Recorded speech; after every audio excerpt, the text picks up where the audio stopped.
क्योंकि आपको दोहरा चरित्र आप बाबा साहब के साथ में नहीं कर सकते। और आप बताइए, बाबा साहब डॉक्टर भीमराव अंबेडकर ने कहा कि गुलाम को गुलामी का एहसास कराओ, विद्रोह वो खुद करेगा। तो मैं बता रहा हूं कि तुम्हें डॉक्टर अंबेडकर की जरूरत क्यों है। मुझे हाथ उठा करके कोई गवाही दे, मंच से भी, मतलब आप सब लोग, कि आपके कपड़ों में कोई जेब लगी हुई है? बताइए, किसी के कपड़े में कोई जेब है? इसका मतलब समझती हो? इसका मतलब समझती हो?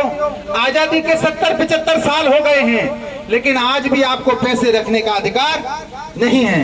अगर बच्चा आपका पैसे मांगेगा तो आप क्या कहोगी? तेरे पापा से बात करूंगी या बाबूजी से बात करूंगी। पैसे रखने का अधिकार नहीं। मेरी माता बहनों, आपकी जिंदगी गुजर जाने दो, लेकिन अपनी बिटियाओं को जरूर पढ़ाना, क्योंकि जब बच्ची पढ़ेगी, पढ़ लिख करके डॉक्टर बनेगी, तो वो जो कोट पहनेगी उसमें एप्रॉन में जेब होगी। जब वो वकील बनेगी तो जो कोट पहनेगी उसमें भी जेब होगी।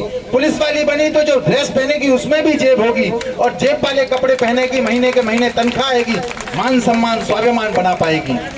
और बिटियाओं, बड़ा भाई होने के नाते कह रहा हूं तुमसे कि जब भी घर से विदा होकर के जाना तो बाबूजी से, पिताजी से कहना, मम्मी से, कि मम्मी हमें सोने की चेन मत बनवाना, हमें गाड़ी भी मत देना और हमें पैसा भी मत देना। अगर कन्यादान में लेकर के जाना तो कोई डिग्री या डिप्लोमा लेकर के जाना, क्योंकि डिग्री डिप्लोमा लेकर के अगर तुम ससुराल गई तो रोज गाड़ी खरीद पाओगी, रोज सोने की चैन खरीद पाओगी और अपने मान सम्मान स्वाभिमान की रक्षा कर पाओगी।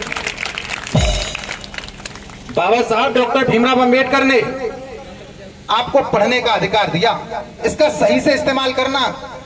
ये एक हिदायत भी दे रहा हूं कि इस्तेमाल ठीक से पढ़ने के लिए करना, क्योंकि तुम पढ़ोगी तभी आगे बढ़ोगी। और मेरे युवा नौजवान साथियों, आप बाबा साहब की जयंती मना रहे हो, यहाँ सब लोग बैठे हो, एक बात तय करना अपने साथ में कि सच बताइए, बाबा साहब को वक्त से पहले किसने खा लिया तुमसे? किसी व्यक्ति ने मारा या व्यवस्था ने? और व्यवस्था कौन सी थी? छुआछूत की, जाति पात की, जातियों में बटे हुए थे। तो बाबा साहब